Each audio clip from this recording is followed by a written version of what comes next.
जेवढे काही दंगली घडवता येतील आणि जेवढ्या काही मराठवाडा, खास करून मराठवाड्यामध्ये जेवढ्या काही गोष्टी यांना घडवायच्या तेवढ्या घडवण्यासाठी म्हणून यांचे सगळे प्रयत्न सुरू आहेत.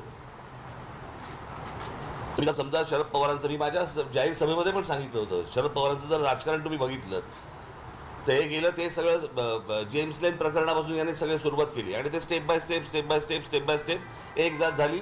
कसं होतं, जातीबद्दल प्रेम हे वर्षानुवर्ष आहे, फक्त काय महाराष्ट्रात नाही देशात आहे. स्वतःच्या जातीबद्दल प्रेम असणं, पण दुसऱ्याच्या जातीबद्दल द्वेष निर्माण करणं हे पवारांनी जेव्हा राष्ट्रवादी निर्माण केली त्याच्यानंतर हे सगळं सुरू झालं. आज माझ्या दौऱ्यामध्ये या लोकांनी अडथळे आणण्याचे प्रयत्न केले. उद्या जर माझं मोहळ उठलं ना, यांना निवडणुका एकही सभा घेता येणार नाही. त्यांनी माझ्या वाट्याला जाऊ नये या लोकांनी, कळलं का? मी मागे म्हटलं होतं यांच्याकडे प्रस्तावित आहेत, माझ्याकडे विस्थापित आहेत.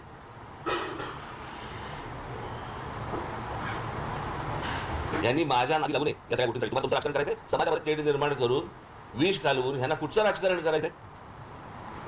आणि यांच्या राजकारणाचा बेसच आहे. त्याच्यामुळे त्यांना असं वाटतं की आमचे एवढे खासदार निवडून आले, त्या खासदारकीवरती जाऊ नये या लोकांनी, कळलं का? यांचा जर राग त्या देवेंद्र फडणवीसांवरती असेल ना, तुम्ही राजकारण करताय ना, मग राजकारणामध्ये त्या पद्धतीने तुम्ही बोला.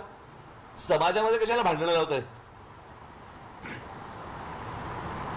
विषय आरक्षणाचा आहे ना. मला अजूनही आठवते 2003 किंवा 2004-05 वगैरे असेल, आठवते मला. त्याला पहिल्यांदा मराठा समाजाचा मोर्चा त्यावेळेला, ते जे नंतर जे आले ना मोर्चे ते नंतरचे वेगळे, पण मराठा समाजाला आरक्षण मिळालं पाहिजे याचा पहिला मोर्चा त्यावेळेला इथे आला होता. काय रे तुमचं चालू आहे रे? मुंबईमध्ये आला होता. मला आधी आठवतो, फोटो पण तुम्हाला कदाचित माझ्याकडे असेल तो फोटो.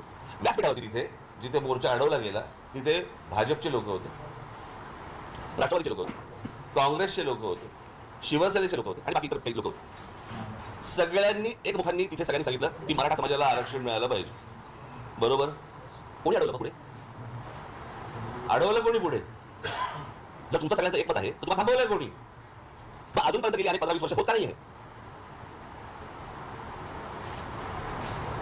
म्हणजे गेली 10 वर्ष केंद्रामध्ये नरेंद्र मोदी पंतप्रधान आहेत किंवा होते, आता तिसरी टर्म झाली, पण 10 वर्षात होते ना, बहुमतात होते.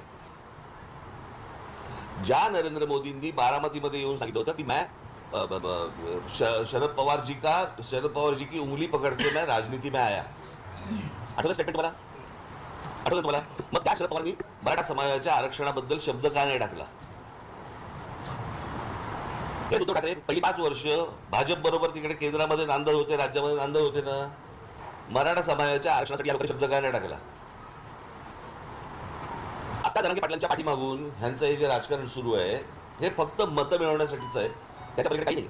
तुमचं राजकारण तुम्हाला लख लाभो, माझ्या नादी लागू नका, एवढंच फक्त मला त्यांना सांगायचंय.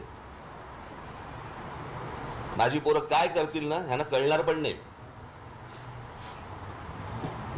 नंतर घरी येऊन आरशापुढे पाठ बघावी लागेल आणि पोट बघावे लागेल आणि गाल पण बघावे लागतील.